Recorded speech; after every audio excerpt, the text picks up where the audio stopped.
Eksistensi dolar Amerika Serikat sebagai mata uang utama dunia terancam. Pasalnya, gelombang dedolarisasi berlangsung semakin masif di banyak negara. Dedolarisasi dianggap sebagai jalan untuk memperkuat kedaulatan ekonomi, menghindari risiko politik, serta menciptakan sistem keuangan global yang lebih seimbang dan adil. Lebih dari 70 negara kini aktif mengurangi penggunaan dolar AS dalam perdagangan internasional. Selain dilakukan secara bilateral antar negara, banyak forum-forum kerjasama ekonomi negara yang juga menjalankan agenda dedolarisasi. Salah satunya adalah Forum BRICS yang beranggotakan Brasil, Rusia, India, Tiongkok, Afrika Selatan, dan Indonesia. Saat ini, BRICS gencar mengurangi transaksi perdagangan menggunakan mata uang dolar AS di antara negara anggota. Dedolarisasi juga melanda negara-negara di kawasan ASEAN sama seperti BRICS. Forum Kerjasama Negara-Negara Asia Tenggara juga gencar menerapkan penyelesaian transaksi dengan mata uang lokal.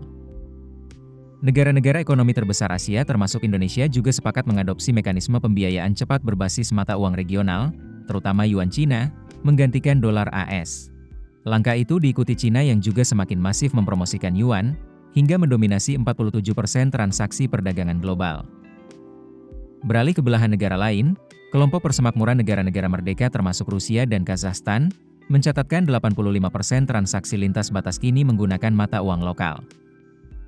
Selanjutnya, Uni Ekonomi Eurasia yang beranggotakan Rusia, Armenia, Belarusia, Kazakhstan, dan Kirgistan mengonfirmasi bahwa mereka telah menyelesaikan 93% atau 100 miliar dolar AS perdagangan dalam mata uang nasional. Iran dan Rusia juga resmi menghapus dolar dalam perdagangan bilateral, beralih ke rubel dan rial. Di Eropa, sentimen serupa muncul ketika para pejabat bank sentral mempertanyakan ketergantungan mereka pada Federal Reserve. Para ekonom menilai dedolarisasi mulai terjadi setelah Amerika memberlakukan sanksi keuangan terhadap Rusia. Sanksi tersebut awalnya dimaksudkan untuk memukul ekonomi negara beruang merah itu agar invasi di Ukraina dapat berhenti.